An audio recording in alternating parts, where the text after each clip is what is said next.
you there. Thank you for watching, and welcome to Force Alliance Forever. Today, I have a 6v6 custom match here on the most amazing Neuroxis map generator. So let's go ahead and introduce our teams and our players, starting off with Team 1 here in the West, ending with Team 2 in the East. I am going to slow it down just a little bit so that we have enough time to cover the early action. But let's go ahead and introduce Team 1's starting lineup, starting off with the player in the northwest corner of the map. It is the lightish red pink player of Squealer, going first land, second land as a UEF. He is an 1100. To his southeast in orange, the color orange, we have Willow Wisp going first land as another UEF here for his team. He is a 1900, the highest rated player on Team 1 and in the game overall.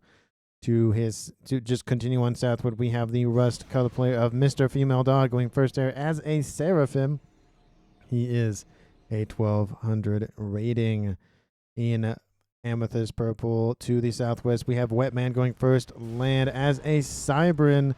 He is a 1200. In Chevy Crimson to his southeast, we have a Bolt going first land as an Aeon. He is a 1200 in Chevy Crimson. And last but not least, here for Team 1 in the southwest corner of the map, we have Lord Fowl 13 going first land as a Seraphim. He is in Ruby Red, and he is a 1300, matching his number in his rating as well. So for Team 1 side of things, we have all of the factions represented with a dual major in UEF and Seraphim. So that means it's 1 Cybrin, 1 Aeon, 2 UEF, and 2 Seraphim. In the east, starting off with the southeast corner here for Team 2 in Tropical Ocean Blue, we have Upus going first land as a Cybrin. He is an 1100. In Forest Green to the north, we have Caesar Turtle going first land as a Aeon. Very interesting name. He's not playing UEF, who are known for turtling, but we'll see if he does end up turtling or not. Maybe he'll have a salad as well. He is an 1100 as an Aeon going first land. To his north in Emerald Green, we have Blazer O Flasher going first land as a UEF. He is an 1100, and again, he is in Emerald Green. In Pac-Man Yellow to his northeast, we have Superintendent. If I remember correctly, that is the name of the AI from the Halo 3 ODST campaign. I think that's the name of the AI. Let me know down in the comments if I'm right or wrong about that. I think I'm right, but I could be wrong. He's going first land as a Cybrid, as a 1200 rating. To his northwest in Light Oak Tan, we have Blissful Noob going first land as a Seraphim. He is the highest rated player on Team 2 and the second highest overall in the game at an 1800. And to the northeast, last but not least, we have the Regal Purple player of Maurice Stowe going first land, second air as a Cybrid. Haven't casted him in the game in a while. He is a 1500, and he's getting a bunch of P-Gens to boot as well. So for Team 2 side of things, we have all of the factions represented as well, but instead of having a dual major in UEF and in Seraphim, the Eastern team has a triple major in Cybrin, which means there is 1 Seraphim, 1 UEF, 1 Aeon, and 3 Cybrins. Let's take a look at the reclaim currently still on the map. We have currently 27,000 reclaim, which means for 12 players, that's at least 2K, probably about 2,100 roughly. Again, trying to do math in my head. 22.2K. 2,200 mass roughly per player. That's actually a decent amount of mass. Over I think the average I see is about 11 to 12 or so, maybe 15, depending on the map, of course. So 2,200 is a decent amount of mass, and in terms of the location of that mass, it's all over. There is a clump of 1,200. Actually, if I zoom in, it actually gets worse. And then there's the 1,300 down there, essentially the same thing. So a lot of mass in the middle, but there is mass to be grabbed on the southern and northern sections of the map as well. And in terms of mass point layouts, well, there's a lot up here on this upper plateau, which can be accessed by both of the central players here. We have Blazer O Flasher and Mr. Female Dog here able to get up on those ramps. We do see a quad max position in the southeast here for the southern players of Upus, Caesar Turtle, Bolt, and Lord File number 13. So, and there's a Tri-Mex as well, but we do see units coming out from Bolt going for that Quad Mech, so he's trying to deny any early engineers for that position. Of course, the same situation in the north, and there is some mexes to be grabbed. They will most likely be, I mean, maybe split down like this, or maybe we'll see something, maybe, I mean, most likely not this. Maybe we'll see, I don't know. These mexes are pretty close together, so maybe that's a Tri-Mex. Maybe we'll see something like this. But anyway, we'll have to see as time goes on. There's a couple of one-off mexes. There is a Tri-Mex in the back for both teams, but there's really not a lot of just high concentrated mass points except for the ones near the little tiny ponds on the north and southern side of the map. Let's go ahead and turn this match back up to 0 and see what our players are getting themselves into. We do have, of course, the calm movement to the middle line vertical of the map. It looks like everyone is on the move, at least for Team 1. For Team 2, moving. Everyone is on the move, and everyone is going for the middle of the map. Of course, we have skill ratings between 1100 and 1900, so they are definitely familiar with standard operating procedure of just building a couple of mexes, maybe in a facility, and just being like, nah, I'm good. I'm just going to walk and call it good. It does look like units are grouping up on this upper plateau between these two middle players here. And it's essentially going to be the top lane up here, the mid lane up here, and the bot lane down here. Willow says Squealer. I think he's talking about that's your mechs. I think is what Squealer's talking about. So Willow's going to get a nice little extra mechs right there. Of course, he is the 1900, the highest rated player on Team 1 and in the game overall. And he's going for gun immediately. I wish that glitch would go away. Where's Boy? There we go. There we go. Gosh, dang it. Stop it with that. I have to like not hover over any comms or factories, which is very, very, very difficult to do, especially when I want to find some info on Laser or Flasher. I have, or anybody else for that matter. It's just kind of hard because I'm like, oh, what's Caesar Turtle up to? Can't really do that if the glitch happens. Starting gun has been notified here in chat by Blissful Noob. And see, look at that. Immediately gets that on the screen. Maybe I'll try to game it so that way I only have one. See that? Only that has 2. That has 3. I know I'm just being distracted by this, but I don't want to deal with that build order. I haven't had this issue for a long time. I've been casting games for over 200 games in a row, 200 videos in a row, plus all the other videos I've done. And I haven't had this issue until about maybe the 180s or so pretty recent. We do see a group of units here in the middle lane. We also see a group of units in the north, just kind of sizing everyone up. They're sitting just outside of attack range. You can see the Blissful Noob forces right there. So units pretty close to one another. Intel is online, but on a 20 by 20 map, that intel is very pitiful. Even T2 is very, not super pitiful, but still kind of pitiful. We kind of do see blinking on and off here. It looks like there was something going on over there. Who knows? Maybe there was an air scout that came over and crash landed somewhere. We do see air scouts out from Team 2's Turtle to get some nice intel for himself and for his team overall. We do see, again, both comms on that front line in the south for both teams. It's a 2v2 scenario. We'll probably see a lot of congregating of units about south of this position, south of the mexes. I would not be surprised to see these comms go for these upper mexes here, but Team 1's Bolt is doing a better job of that. Already has 3 of the 7 already here. Is going for range. Started that before his opponent of Caesar, so that will give an advantage slightly to Bolt. He has speed already. Caesar does not. We do have his southern player of Lord Foul. Doesn't have any upgrades on board. Same thing for Upas. That gun did finish for Will West, and he is pushing forward. He does not care. Units are retreating in the face of that gun comp. It is a 2v1 scenario. We might even see Moy come in south. That would be a great pincering move. He just goes straight diagonal, trying to cut off the retreat of Will-O-Wisp. And we see Blissful Noob and Superintendent moving into the west, trying to intercept that comp. It is gun com versus bog standard com coming out from Superintendent. Units are clashing. There's a lot more units, at least on the front lines initially here for Will-O-Wisp, but there's a lot more units coming inbound for Superintendent. It is Thams versus Strikers. I don't know if there's a faction advantage. One has a couple more hit points than the other, but I think the Seraphim does a little bit more damage, so it balances out. And the Calm of Will-O-Wisp is retreating to the northwest, trying to link up with his teammate of Squealer. You can see that is kind of in the direction that he's going. Squealer could either come in and assist, or he can move in and just kind of hold up that position. We have Will-O-Wisp pushing back against Blissful Noob, but now here comes Superintendent to come and assist. It is 2v1. Will-O-Wisp should probably get out of there, or he's going to suffer a death of 1,000 suns here. He's dropping pretty close into his red. There he is. Sub 2,700 hit points and continuing dropping. Units trying to block the pathing here for Team 2's comms. We have more units constantly inbound here for Team 1's Will-O-Wisp. He is dropping below 2,000 hit points. It looks like he will be out of danger for the time being.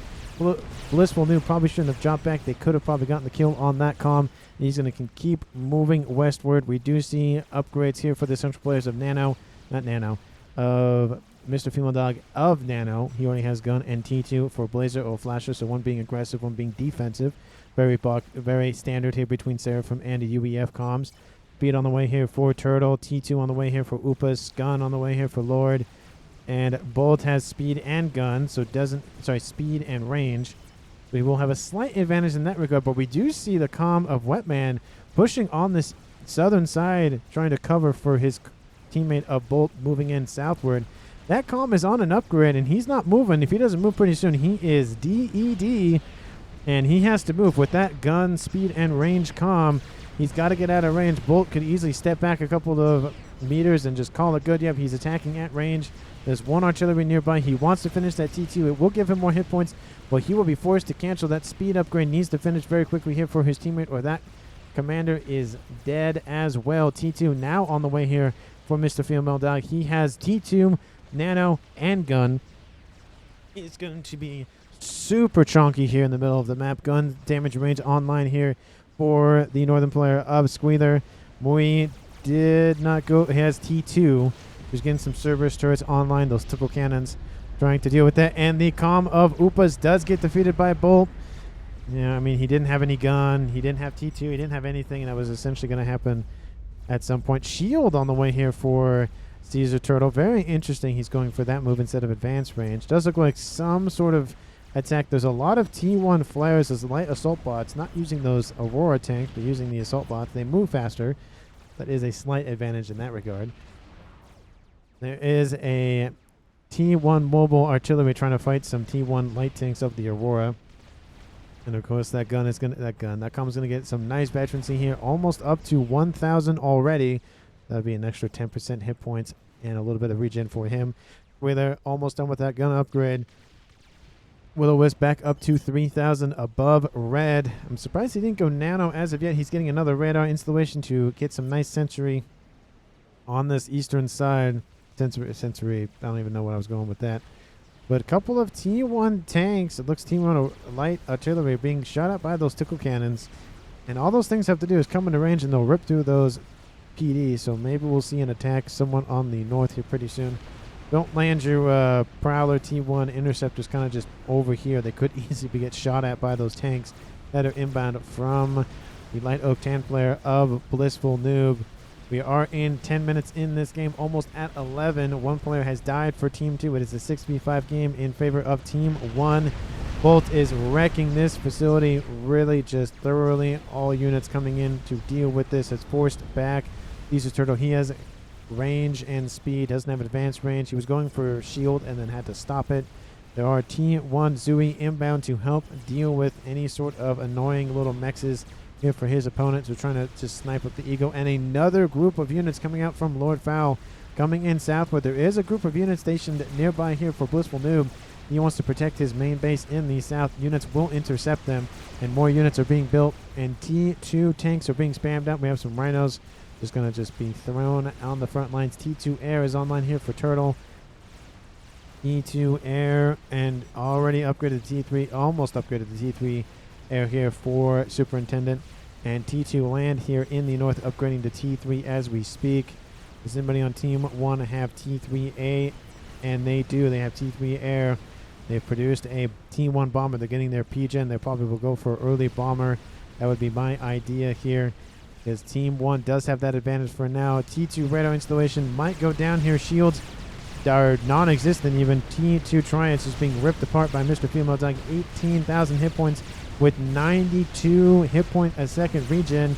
That is a ton of hit points coming back. ASF clearing the sky here from those interceptors. There is one bomber nearby. It's only T1 though. Not really a huge threat here against Mr. Female Dog. He is taking a lot of shots, but I mean, a lot of the PD has been taken up. Blazer Flasher only has T2, so he has extra hit points, but that is it. And obviously engineering capacity, but not really a whole lot with that. Trying to fight off a comm like that. He does drop into the yellow, but I don't think that's going to last very long. Again, 92 hit points is a ton of hit points. He is dropping slightly, but he has 2 veterancy, which means 20% more hit points.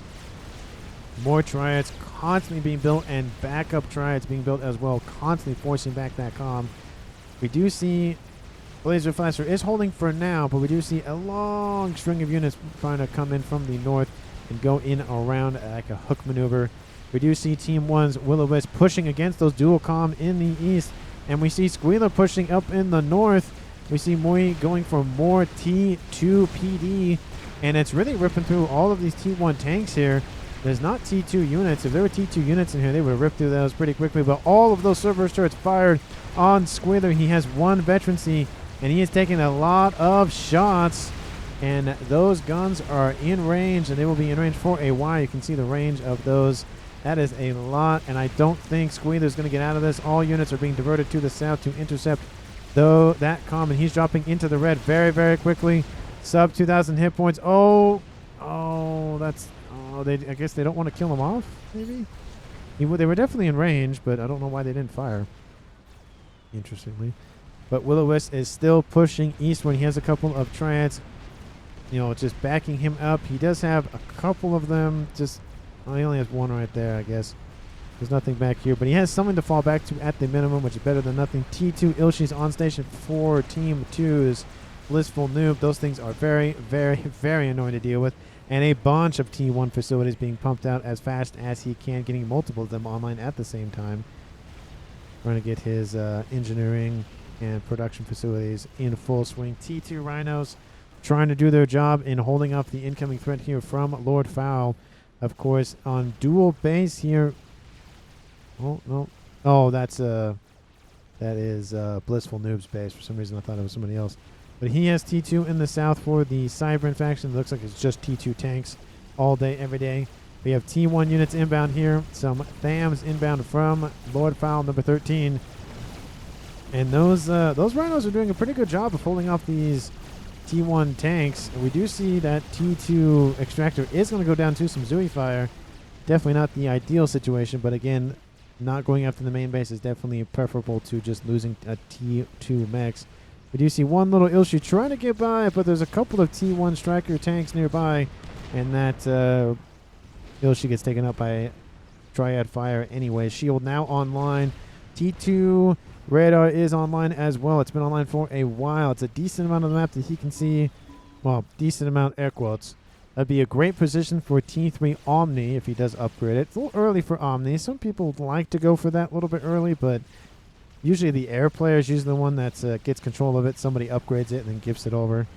So I could see that being gifted over at some point, but I feel like probably 20 minutes is roughly the good time to get an Omni online. We do see units trying to stream in here from the south for Blissful Noob, but getting past those Ilshis is a tall order.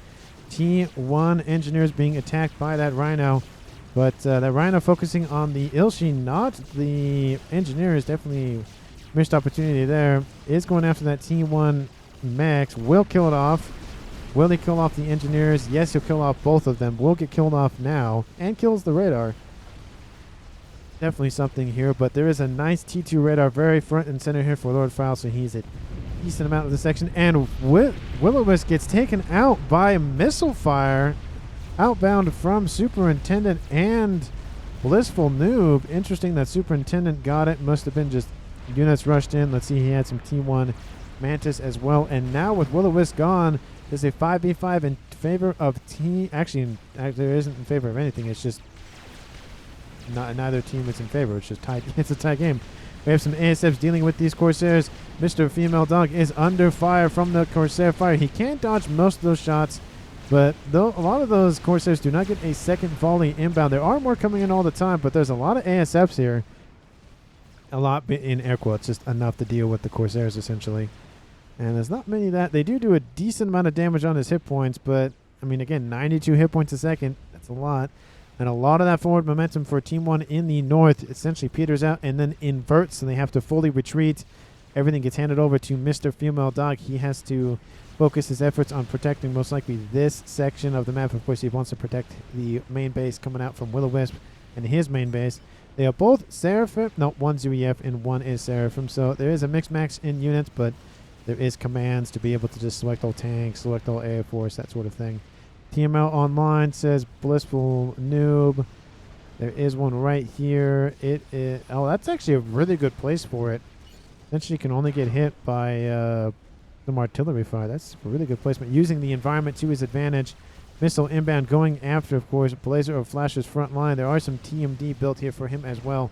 It's not going to get a whole lot of work. And, of course, those air scouts providing a decent amount of vision. I think it lasts about 30 seconds. Let's see. It just crash landed. Maybe it's 10 seconds. Yeah, it's been 5 seconds at a minimum. There's another air scout coming inbound. That's 10 seconds. I think it might be 30 seconds. So that's a thing to think about if you are using the Seraphim. And maybe it's 20 seconds. But it does have like a nice little vision bubble for about 20 seconds. So it's, you know, even in death I still serve is the quote I'll use from Warhammer. We do see a large group of units congregating in the north here for Team 1 Squealer. They're trying to actually run by this T2 Cerberus base, but there's a lot of T1 tanks in response to this as well. There's some parashields and pillars here for Squealer, and the Calm is on the front line, still does not have gun. Very missed opportunity there. He will have overcharge, so he'll be perfectly fine in that regard. He's building more T2 Cerberus as time goes on, of course. There goes an overcharge going into that pillar. Nice shot on that. Overcharge is very, very useful. You can essentially blitz down a decent amount of HP depending on how much capacity you have. And that shot is just really ripping. Those shots coming in from the Cerberus. Actually doing a great job combined with the T1 spam out from Moistol. And a lot of these units are just being wrecked. They want to continue moving eastward. And they are going to get a little bit close. But Mantis really out of position here because of this environment. Needs to constantly go around, which means these units have the advantage. They are T2 pillars as well, so they have the HP and firepower advantage. But Squealer has nano as well, so 62 hit points a second regen. Moi just constantly spamming out those Cerberus turrets, and they are just, again, 1,000 of anything can kill anything. I call them tickle cannons because they kind of tickle some of the units in the game, but when you have 1, 2, 3, 4, 5, 6, 7, 8 of them firing on you at the same time, there go the hit points, and just ripping through them. Does get out of range, but it does look like Team 2 is gaining a lot of territory here. And now that Squealer has left his frontline post, Ilshis are wrecking havoc here. Those T2.5 units are very, very deadly, and there are a ton of them. Missile launchers constantly firing in, dealing with incoming units. We have some T2 pillars on station as well, and some Percy's as well, so Mr. Female Dog skipping Titans and going straight to Percy's. He also has some Optims inbound. A lot of his efforts are going to be focused on this northern section. He's going to send probably some units this way, but it looks like he's just going to take the approach of Blazers, just going to sit there and turtle. I think that is the case, especially with Team 1 gaining a lot of ground and keeping a lot of ground in the south section of the map. I think Blazer or Flasher doesn't want to push too far west and just be bombarded from multiple sides. So definitely playing the safe route, but sometimes the safe route is the best route, and sometimes the aggressive route is the best route. Just depends. But these missiles just ripping through these defenses. These TMD are just not up to snuff. Unfortunately, he needs volcanoes. He doesn't have access to volcanoes because he's not Aeon. But T2 tanks are nearby, and they're going to rip through those missiles, though. So unfortunately, only does so much work. There's a triad being built. That gets taken out immediately. It doesn't even get finished. Nano repair coming online here for Moi. He has stealth, and he hasn't even gone gun yet. So maybe he's waiting to get laser? Don't know. It's kind of weird. I mean, I guess he went for T2 instead of gun, to be fair. But he's really on the front line. He's building some T2AA just to protect himself. Very smart move there. He isn't underneath the shield covers, but it's better than nothing. He does notice there are some renegades running around. He doesn't want to be gunship sniped. And those T3 units ripping through those frontline T1 units. A lot of T1 PD spam is coming down for Blissful Noob to try to halt this push. But it's not going to do a whole lot, unfortunately, just due to the fact that those units have so many hit points. You need T2 triads or something else. You can see there go the wall sections immediately with the Ilshis coming in to assist, and the secondary fire from those offenses just rips through everything. And like it was tissue paper. In the south, kind of the same story here. Units retreating for Team 2. Wall being built by Team 2's player of Caesar Turtle, trying to create a nice little walled off section, but that's not going to get anywhere, unfortunately. We have T3. So we should be in full T3 stage here of the game. T3, of course, air on both sides of the map. Team 1 has the slight advantage in the air for now. Kind of surprised they didn't go for bomber, but you know, some players do, some players don't. Bolt has built, I think, the first experimental of the game. He is Aeon, so that means he built the Colossus, and he did T2 transport there for no reason, because why not? And that is going to just really punch through Team 2's defensive line in the south. Team 2, very dangerous looking down here. If a lot of effort from Team 1 comes down here, it's going to be essentially the entire southern section of the map owned by Team 1. They got to be very careful, play very cautiously, turtle up a lot more, do what Caesar Turtle essentially is his namesake is just turtle, build a bunch of shields and pray essentially. In the north, it's kind of going back and forth between both teams. Team 1 gets an advantage, Team 2 gets an advantage, Team 1 fights back, Team 2 fights back. Not really any sort of, you know, one-sided affair, kind of like it is in the south. But at 23 minutes in this game, Team 1 has 5 players left, Team 2 has 5 players left. Team 1 has, oh, it was the exact same eco as Team 2, just barely if you caught that. Though essentially the same ego for both teams. Team 1 has the higher percentage of territory, I feel like, but Team 2, of course, more focused on upgrades because that's really all they got to work with. And that depends how you use it. Usually upgrade back to front, of course, because that's just the safest way to do and save your investments and whatnot. But if Team 1 can hold the territory, that definitely will side with the mass per second as the time goes on. It does look like it. Maybe see some power-related issues here for Team 2, but they are getting ahead a little bit here of Team 2 in this game in terms of mass, but now it's going up to 980, so it must have just been a power issue. Anyway, let me know down in the comments how you feel about the games going on so far. Who do you think is going to win? How do you feel about my casting? All sorts of things. Let me know down in the comments. Share the videos with your friends. Hit the like button. Hit the subscribe button. And, of course, thank you so much for watching.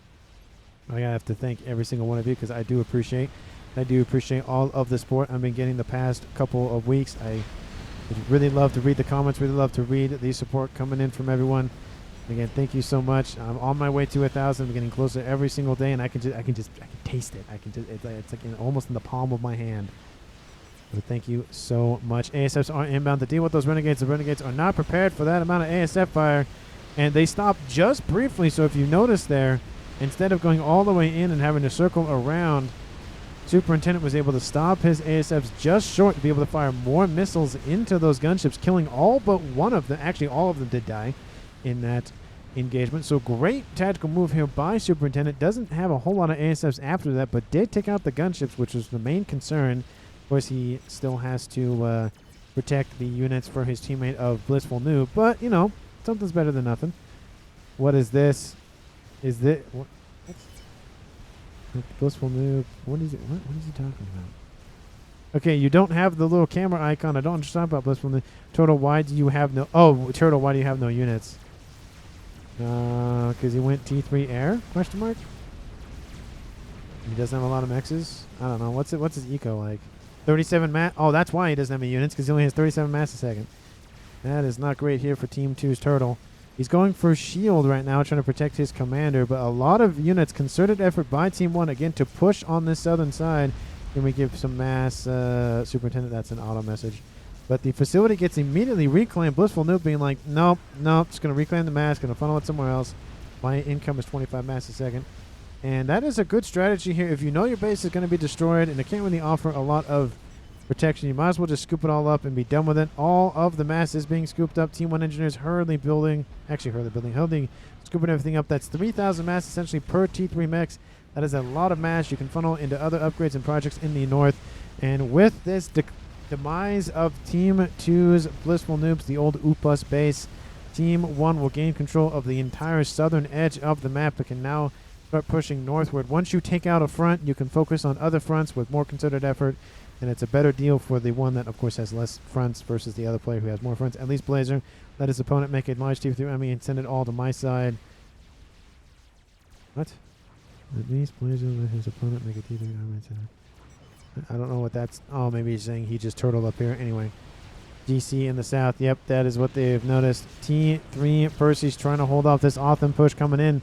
Those Percy's should just retreat. I know they want to get some pot shots off before anything happens, but hiding under the protection of some PD, definitely the better case scenario here.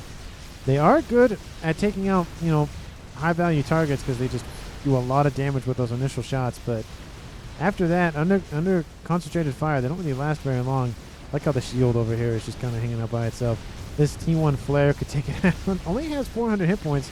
So that Mech Marine could take it out. But there comes the Othams pushing forward. Blazer Flasher trying to stem the bleeding here. He doesn't have any gun. He only has T2. This base is going to survive. It's going to be severely destroyed, but it's going to be fine. Yeah, air quotes fine. Attack still in the north happening here against Moistil. His Cerberus base has been taken out, but he's replaced it with a bunch of bricks. We do have the the old standing rivalry with the Percys versus the bricks here in the north. We have some offense coming assist, and Blazer is actually defeated by Mr. Female Dog. I thought he would be fine, but I guess not. PD wasn't enough, unfortunately, here for Team 2's Blazer of Flasher. Now it is a 5v4 in favor of Team 2. We have Blissful Noob getting control of all that, and now the base for Caesar Turtle has been destroyed. Tom is running away from that incoming threat. His shield has taken a hit, but he's trying to stay out of range. He has advanced range, so he could just fight this, pretty well, not really under threat.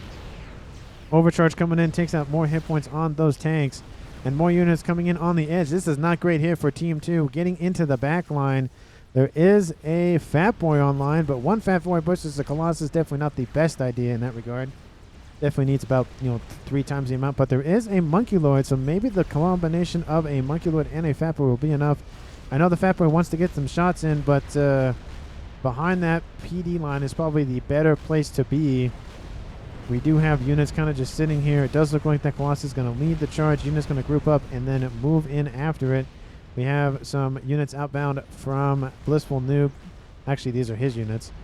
Kind of stemming the bleeding a little bit to the west. These units will be able to deal with some of the units coming in from the south, but there are some sniper bots as well. They'll actually rip through those Percys, but the Percys are actually on a tiny bit of a hill, so those sniper shots actually miss. They're going for other targets. And unfortunately here there are lightning tanks as well here for this army coming outbound from Lord Foul number 13. And that Colossus is pushing forward. That Fat Boy has retreated. Monkey Lord being the sacrificial lamb here. That is a lot of triad fire. It is inbound, and that Colossus is just suffering under the weight of all that fire. There's a ton of firepower. Blissful Noob has 31 triads, and these units are going to try to just edge these fire out, or edge the attack range out, but unfortunately here there's a couple of offensive units, there's a couple of Aurora, and there is a Redeemer, but it's not really a lot of units left here in that mix. There's one Harbinger down there. Probably would have been better to go send it with it. But Blazer of Flasher is... Not Blazer of Flasher, sorry. He's dead. Caesar Turtle is only at 7 mass a second. He has 1 T2 mechs under his name. The entire southeastern corner, not only the southern edge, but the corner is now owned by Team 2. Team 1. This is really bad for Team 2. They have a front on the south, a front in the middle. The middle base that was owned by Blizzard Flasher has been eliminated by a chicken. Obviously, if the calm was eliminated earlier, but the base itself was eliminated. And a large T3 army in the north. I wouldn't be surprised to see just a spearhead attack straight through Team 2's front line. We do see a chicken coming online here for Blissful Noob. In the north, we see a crab being built. Almost finished off that here for Moistil. But again, Team 2 is just really, really suffering in this game. Team 1 at 1.6k mass versus Team 2's 1,000. That is a huge discrepancy. Over 130,000 mass more accrued for Team 1. And, of course, not that score has anything to do with the game, but 1.2 million score versus 1 million score. That's a ton. It's essentially mimicking the mass for the most part. Kind of depends on what you build and whatnot. But the points, honestly, don't really matter in this game. It's kind of... It's an interesting indicator, but it's nothing that I really pay attention to. I think anybody in general really pays attention. It's not like, oh, I got a better score than you. It's like, I don't think really anybody cares about that. That's just who won. that's the main thing, is who won, and maybe who built the most experimentals. Maybe those two things. But the chicken now going to sit on top of that little plateau and go after anything down below. There's one T1 Mechs that's going to get taken out, and a couple of Cerberus turrets that could be taken out, but not going to take the chance for that. There are some Percys lining the edge here. Not the best place to sit, especially when that chicken is super big and tall compared to those Percys. It'd be better to be sent to protect that Fat Boy. Fat Boy being used to ward off the incoming units is doing a pretty good job of it, but eventually there'll be enough units to punch through that. And, of course, we have Caesar Turtle going into the east, going after those T1 Mechs to try to scale his eco up once again. The mass fab farm is going off, and I love it. I love to see it. You already know what I'm going to say. He's already building shields. Love to see that. They are T2. They're not T3 with the longer, with the wider range.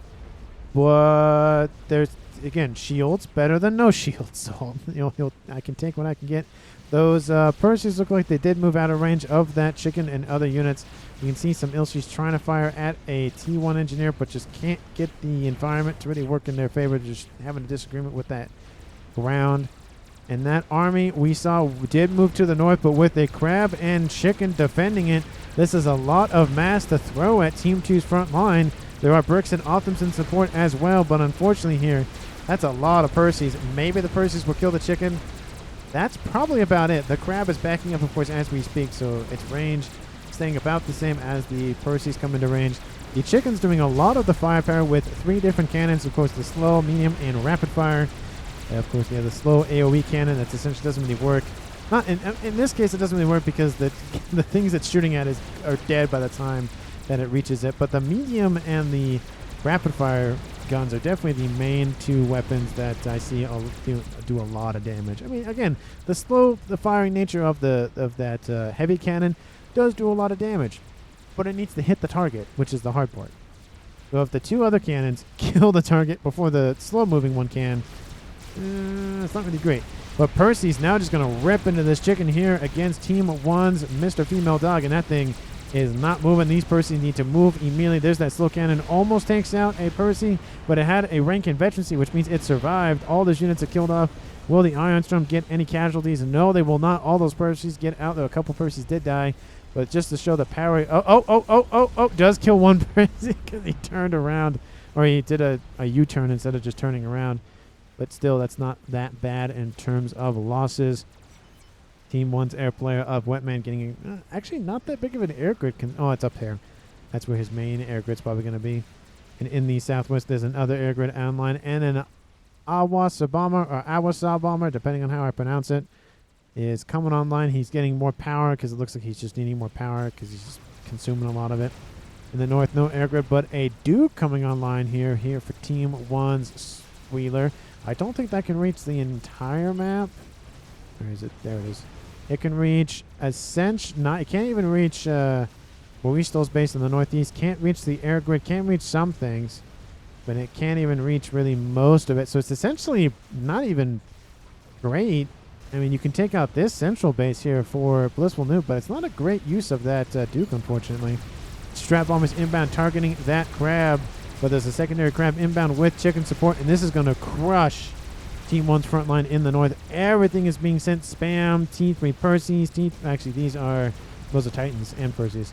T3 Percys is anything and everything. There comes another run for those strap bombers. There's not a lot of AA support in this mix. There are some ASFs on station. I guess there are some T3 AA mobile bouncers, but there goes that Revenant. Kills another Revenant. That is the strap bomber.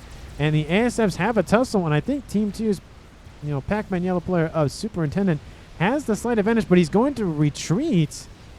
That's definitely a missed opportunity there. There were not a lot of ASFs in that mix. He kind of won that fight. Maybe he wanted to get those ASFs underneath some SAM coverage or T3 AA coverage, because Seraphim do not have SAMs. They just have T3. It's like direct fire. It's just a little boop, and then it shoots it, not like a missile that chases it. So it's advantage and disadvantage kind of thing. In the south, of course, Team 2 trying to push back against Team 1, but there's so many units being built. We have artillery, those Zathuthams being built to try to ward off that Fat Boy. We have multiple bases back here. SMD very far forward, and a GC producing facility on the front lines. I thought it was a comm. It was a RASCOM. Stop it with that. I hate it. Very much just like it sounds like a kill on a player, but it's not a kill on a player, or a nuke, or whatever the case may be. It is not the same thing. Chicken with 2-star veterancy going after chicken with 0-star veterancy. Definitely will side with the chicken with 2-star veterancy, especially with a crab supporting it. The Iron Storm might kill the chicken off, but with 2 crabs, oh, that's gonna die. Oh, I think that crab shot his teammate or his chicken buddy, but that chicken is gonna take some ion fire. Oh, and those strap bombers come in and just eat lightning, and that chicken doesn't move. 16,000 hit points left, 15,000 hit points left. Oh, the units down here are taking hit, but the chicken is gonna die, unfortunately. That is definitely unfortunate. That chicken probably could have made it out of dodge, maybe not, but now there's just another ion storm going off with that other ion storm, so just having a conversation there in the west. And now we see those 2 crabs are inbound. We see pings go down to target that Duke. I think Team 2 knows it exists, and yes, it does. Granted, it can't really do a whole lot, but there are more units coming in to try to hook around the crabs. But the crabs go, no, we're going to stop for a second and take out these units. They're going to rip through those units very quickly. They're getting a lot of veterancy. 4-star on that one, 0-star on that one. But still, 4-star is a decent amount. Bricks in the main base here that once belonged to 2 Will-O-Wisp. They are rip and tearing anything and everything. Ravager in the mix. Unfortunately, not really the best in this scenario because the units are moving pretty quickly. And it does do a lot of damage, to be fair, but it's not the best for this scenario. Probably T1 PD would actually be better because it just fires very much quicker. 2 Colossi facing off against 3 monkeys, and there is a Colossus getting in, taking out T3 Mechs here for Blissful Noob. This is his main, actually his is the secondary main base. His main base is up here. And that is going to go down, at least part of it is. Once those triads open up, it is not going to be a good day for that Colossus. We saw what happened last time, but he's approaching it from a little bit of a slightly different angle, so maybe that'll be an advantage. But here come that triad fire. Here come Perseus to assist. It is 3 monkeys versus 2 Colossus with some support. Will that monkey kill that Colossus? No, he won't. It was super close. And with all of this support, it is not looking good here for Team 2's Eastern front line. More monkeys being built. That Colossus is going to die. But Perseus are going to die to the collapse of that Colossus. How many is he going to get? He gets 1, 2, 3, 5 of them and kills an air facility. Monkey Lord is online. Colossus coming in. The comm of Caesar Turtle not really moving in the best direction. And look at that mass FAF farm being established. Look at that pretty thing. And Caesar has to retreat. Fat Boy Fire raining in against that Colossus. The Colossus probably will not make it to that mass fab farm. We have the monkey trying to head off any sort of units inbound. We have T2 triads constantly being built. More shields being built to protect this huge investment here for Team 2's Blissful Noob. If there was a nuke, that would be a vital target to go after. There is an SMD. And the comm of Caesar does go down to concentrated fire out from Team 1's red players of Lordfowl and Bolt. Lordfowl getting the official credit for that kill. But units cannot seem to engage this mass fab farm. You can see there is a Harbinger trying to scale the edge, but a Fat Boy is not going to let that happen. And that monkey is getting a decent amount of value. Of course, Team 2 wants to get that reclaim field over here to the south. There is 90,000 mass on screen, about 70,000 on screen now, so that's a ton of mass. We see artillery fire raining in. Is that missile fire? Oh, those are missiles. They're raining in for those mass fabs. Oh, they're going to get 1 mass fab and take out some T3 land facilities as well. But an Outwasaw bomber is inbound, and that is not going to feel good. Tries to duck out of the way. Will not kill off the Fat Boy, but it takes out a line of triads. That is going to hurt. Does take out a facility as well. That has got to hurt. 38 minutes, almost 39 minutes in this game. Let's see what the mass scenario is for Team 1 and 2. Team 2 at 1.4, Team 1 at 2.1. And those crabs in the north did take out that Duke. Both of them died right on top of one another. But at least the artillery threat has been dealt with for now. It wasn't really that much of an issue to begin with. Awasha. This is Blissful Noob. Sometimes I say it like that. I say it with an H at the end of it, so appreciate Blissful Noob. If he did it on purpose or accident, I appreciate it either way. Awasha, Bomber, Awasha. And missile fire constantly raining in. Getting through the shields. Are they going after the SMD? That'd be a nice target if Team 1 had a nuke. Nope, doesn't pierce the shields. They might have been going after it or the mass fab right there.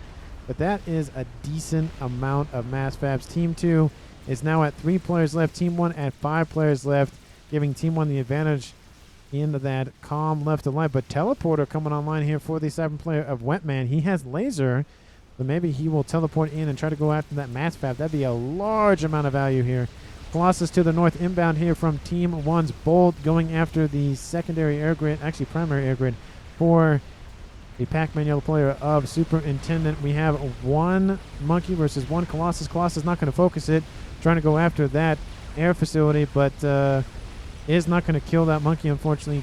Possibly, but with all that firepower inbound, I don't think it was going to matter. Feel like Team 2's Blissful Noob needs at least 1 more fab point, 1 to cover the north and 1 to cover the south. But look at this. Look at this mass fab farm that's going to be established here for Team 2's Blissful Noob. He doesn't care about mass points. He doesn't care about Rascoms. He wants mass fabs. Pigeon, going to blow up and get a chain, take out a couple of pigeons and a mass fab. Good snipe from Team 1's, who's that? Ruby Red player of Lord Foul. That's a lot of PD, a lot of artillery going to protect that missile barrage, or battery, I should say. It's, you know, shooting missile barrages, but it is a missile battery. Teleporter halfway done. We have, of course, the comm of Mr. Female Dog building a Fat Boy here to the south, and he's pushing back with his own chicken to the north. Team 2 doesn't have a lot of experimental for defense. Actually, don't have any. A lot being 0, and another chicken here. So Team 1, Mr. Female Dog, fighting back in the north. It's kind of been kind of quiet up here once those crabs died. A lot of the action has been on the south. And again, Team 2's Blissful Noob trying to keep himself and his team in the game by holding off the red march in the south. Artillery constantly raining in. Engineers trying to come in and scoop up all of this juicy reclaim. 1 engineer about to finish off that 1. Monkey Lord looks like it's just scooping it up constantly. Look at only 500 mass left on that thing. Going to get the rest of it. Kind of watch it, but it's going to take a little bit. We're going to go to somebody else. We still built an experimental. It is another crab. He's doing mass fab farms in the northeast as well. Lots of PD for support and protection. We have SMDs coming online. Is there a nuke that I don't know? Strap Bomber, and a Strap Bomber. Awasa Bomber inbound, going after this air grid up here. Awasa Bomber gets shot down, and the ASFs for Team 1 will be killed off, giving Team 2 essentially air control. There's a lot of Team 1 empties inbound, because why not? The shields do go down for a second, because I guess Wetman's still producing that upgrade, the teleport upgrade, but that's just a mass dump here. If we're not best engagement, and all those ASFs for Team 1 do get killed off. Sorry, for Team 1 and Team 2 get killed off. Essentially a net positive or net 0 for both players. And all those inties being killed off as well. I don't see any sort of nuke. There is a Hovatham T3 heavy artillery installation being built by Lord Fowl. And what's the range on this thing? Well, it can fire. That is a huge opportunity for a nice amount of damage. It can't target everything. Essentially, the base for Superintendent is the place to be, unless it's essentially in line with the, you know, Western player, Mr. Female Dog. That's probably where somebody will build an artillery for Team 1. But that's the base to be, essentially, out of range of that Duke and that Hovatham. And the artillery still raining in. The third monkey being chewed up, and of course the Colossus already down. That is a lot of mass being scooped up by both teams. Team 2 at 350, Team 1 at 300. Combined 750,000 reclaim being scooped up. That is a ton of mass. That is 3 Paragons. To put it in perspective, it's actually, that's, sorry, 650, not 750. But still, that is a ton of mass. Crab trying to run away from that chicken. Chicken ever so closely coming into range. That crab will kill the chicken, but will the chicken's iron storm kill the crab? But the second crab coming in to assist his brother will be perfectly fine. Crab will get singed, but I think he'll be fine. We see some Rambo comms being sent forth. They have 42,000 hit points, including the shield capacity. That is including the shield capacity. Colossus for defense. This push from Percy's trying to deal with that line of missiles down here to the south. There's artillery, there's PD, there's shields, there's harbingers, there's chickens. There's a whole bunch of stuff down here. And that is not breaking through, not unless you have a bunch of other support. Probably should have waited for those 4 Monkey Lords inbound. Those Percys are going to retreat because of those. Would like to see these transferred over to Team 2's Blissful Nuke to micro them a lot better. But look at that mass fab just being established. Look at the mass fab. Look at it. Look at it in all its glory. Is this enough mass? Says the caster. Is this enough mass? No. The answer is no. Now I'm just going to get the hologram placement just to indicate the fact that that is just ridiculous. Can you leave, please? Says Blazer. Oh, flash it to Will-O-Wisp. Looks like Blazer is lagging a little bit. They don't want a desync to happen. Obviously, the worst, especially this late in the game at 42 minutes, or 44 minutes, excuse me, I can't read. It'd definitely be a disappointment if there was a break in the game. But our Saw Bomber and chickens are being spammed up by Blissful Noob. That is his strategy to end the game, is just bombard the enemy to dust, just like the Seraphim did to Earth in the campaign. Same idea. Literally the same strategy. All I'm thinking about is that opening cutscene you see when you open Forged Alliance Forged Alliance, the expansion pack, or the DLC, to Supreme Commander. And you just see all the portals open up and all of the bombers emerging like, that doesn't look good. We have, of course, Galactic Colossus leading chickens and chickens leading Galactic Colossus against this position. Multiple Monkey Lords inbound. Monkey Lords came over to the east to deal with this attack. And it is not looking good here for Team 2's Blissful Noob. There are 2 giant colossi and 2 giant chickens. And there's giant monkeys, and there's big fat boys, and there's more Monkey Lords. There's a ton of nonsense here. But 4 experimentals versus the Monkey Lords. Not the great scenario, especially when you get a 3v1 scenario going on. Percy's trying to be constantly thrown at their opponents to deal with the Colossus. Of course, as they kill stuff, the Colossus gain veterancy, 10,000, sorry, not 10,000. 10% more hit points on board. Chicken gonna just suicide into the bolt of these Monkey Lords. Gonna kill all that off. And the Percys. Percys open up to the chicken nearby. Colossus moving a little bit westward. This should be their main goal. It's going after this giant ass fat farm. But there goes one Monkey Lord. The other one is gonna die. Fat boy gonna rotate to the west a little bit. We are facing kind of southwest, so missiles are inbound. What are they targeting? I wonder. They are inbound probably for either the Fat Boy or something else. Missiles are going after... I think they're going after the Fat Boy. But the Colossus is in range of the Fat Boy. Fat Boy's going to lose his shield pretty soon.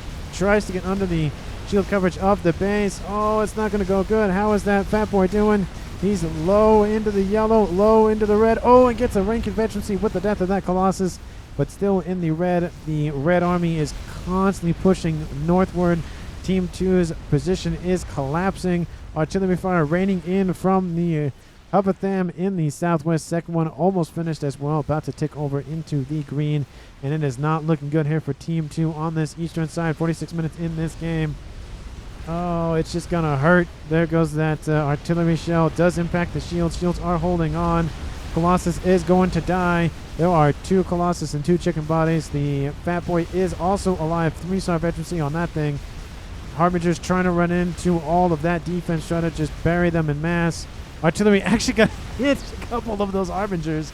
That's going to hurt. Harbingers trying to rotate out of there. But a lot of the Althans are approaching from the northwest now, and those Triads still doing work here. Tons of Triads, tons of TMD, tons of defenses.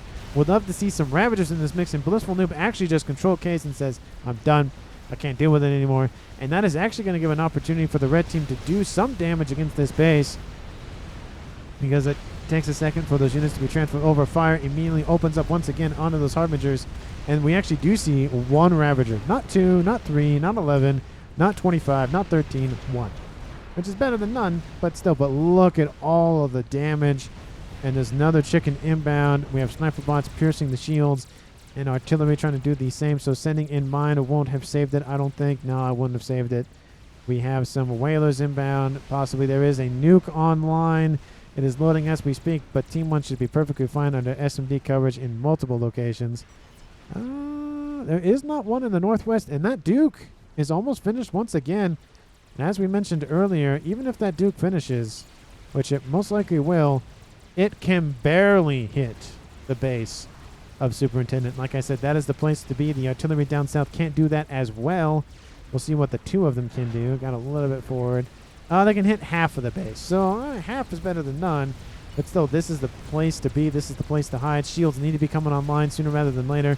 Of course, everything was transferred over to Team 2's Moisto, and now it's a 2v5 in favor of Team 1.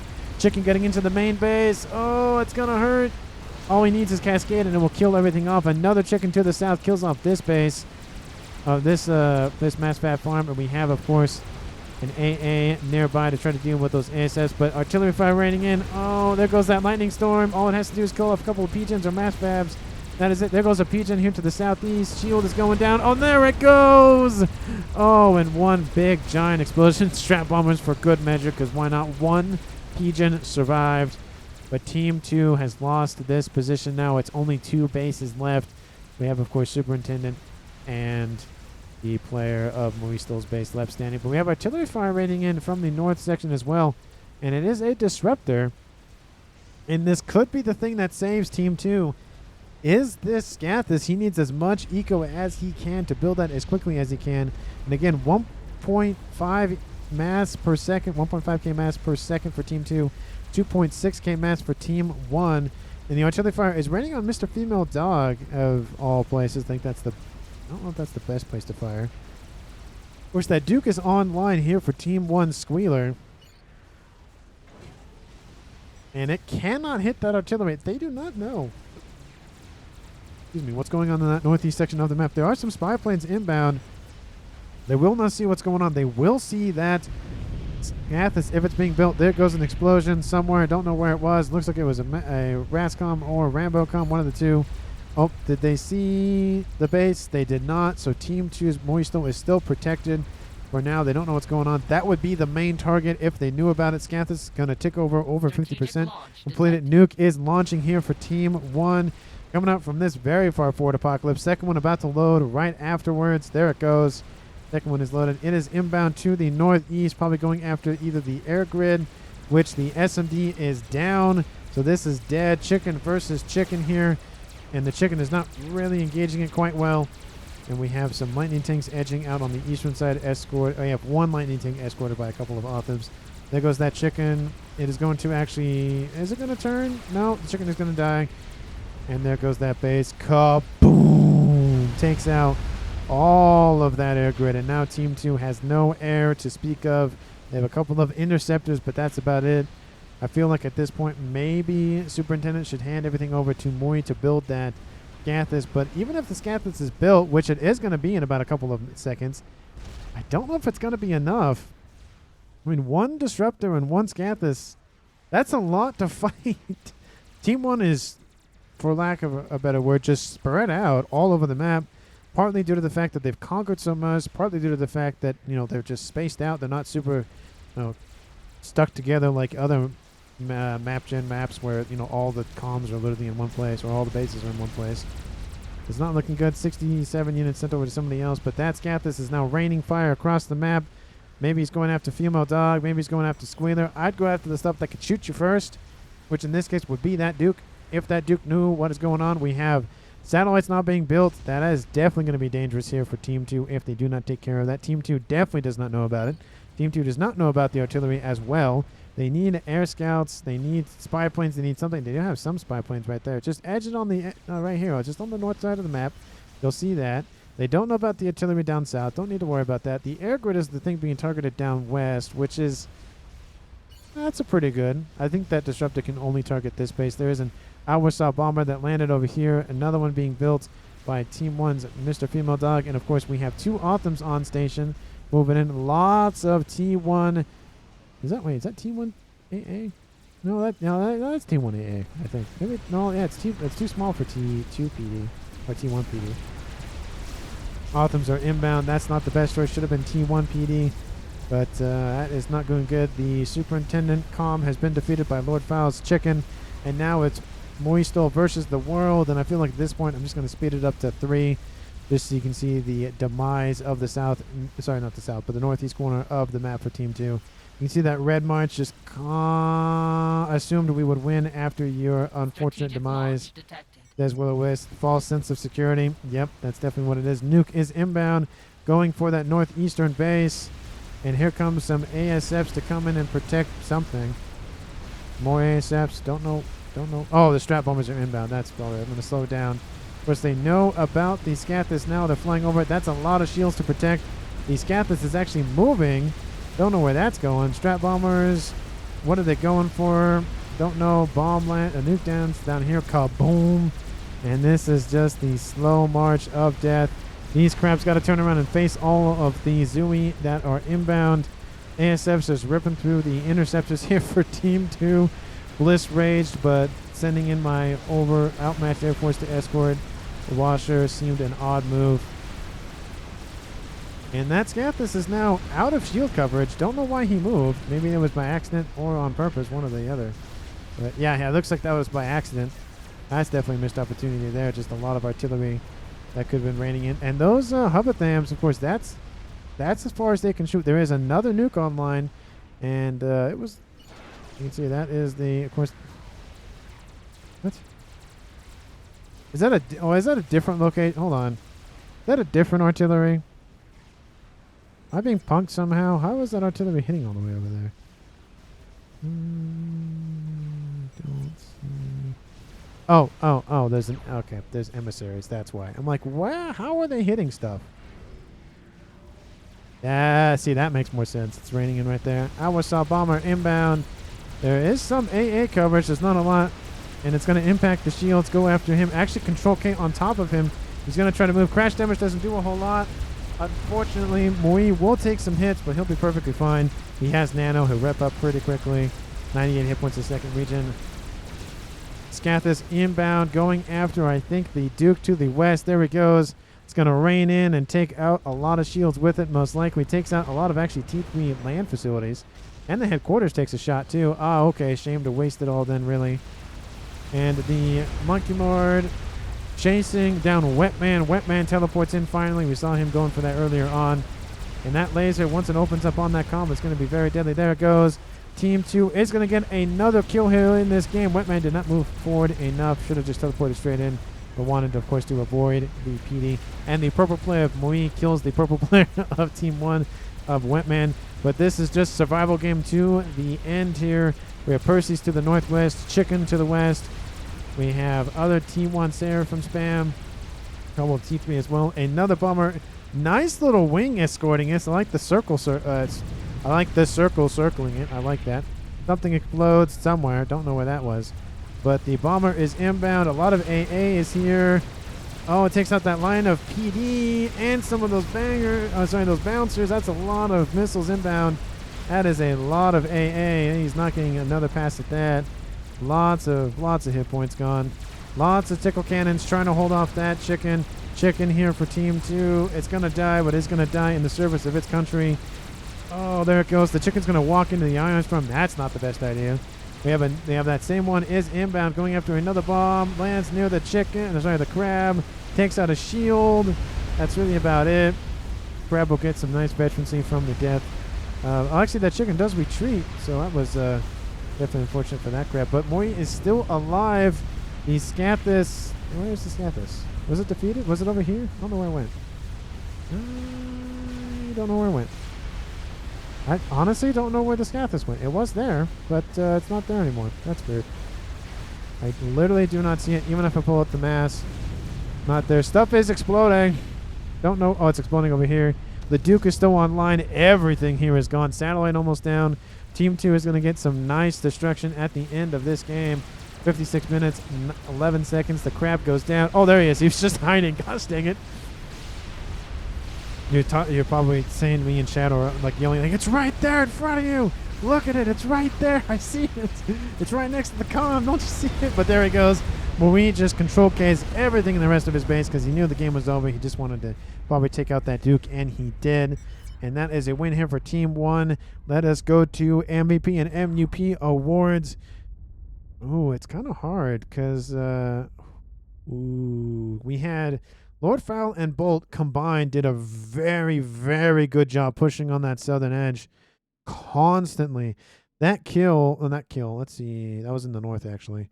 No, there was a kill down south. They killed Upas. That was definitely the tipping point that allowed them to at least get to the southeastern edge of the map and allowed them to push northward. And then their combined push constantly. There was a lot of mass that was constant. I keep saying constantly a lot. Just mass constant drop. Yeah, I did it again. Mass dropping all the time. There we go. In this section of the map, Blissful Noob tried to hold off as best as he can, but just wasn't enough. So this really was the straw that broke the camel's back. Once this happened, everything else kind of just fell apart. The north was kind of starting to collapse, but really with the departure of Blissful Noob and, of course, the death of the airplay of Superintendent, that was it. This was the tipping point right here in the south. It was essentially how long can Team 2 last versus can they win. That Scathers was definitely a great play. Had that been online 10 minutes earlier, had it been online even 5 minutes earlier, maybe it would have made the difference going after all of this. There was artillery fire. Looked like it was inbound. Well, no, it was inbound south, so it was going after this position, I think. But Team 1 did also get multiple emissaries and multiple Hoverthams down south. Not that that could hit anything in the northeast corner, but still. I feel like, I don't know, who of the two red players did better? This doesn't count because that was Wetman's. Let's see, Bolt and Lord Full. Let's see. One's at 13, one's at 1,200. I don't want to be partial to the 13 because that is my favorite number. I feel like Bolt, I think he did a better job. I think probably just a little bit because I think he was the one that got the kill on Upas. And then, of course, combined with Lord Fowl pushed eastward. So I think he gets at least the MUP award. I mean, there could be an argument made for MVP. I don't know if really the northern players get MVP. I mean, of course, we had Mr. Female Dog constantly pressuring the north. Once he took the middle out, essentially he just left it alone and kept pushing the north. So I feel like most important player of this game most likely was the southern two players, but I think I'll edge it out just a little bit to Bolt, the 1,200 in this game, the Chevy Crimson player. He was, I think, an Aeon. Yeah, he was an Aeon. So let me know down in the comments how you feel about that. Am I right? Am I wrong? Am I kind of right? Am I kind of wrong? Of course, hit the subscribe button, hit the like button, hit all of the buttons down below. Thank you so much for all of the support and for watching for the end of the video. Share this video with anyone and everyone who will listen, and I will see and watch, and we'll see all of you in the next one.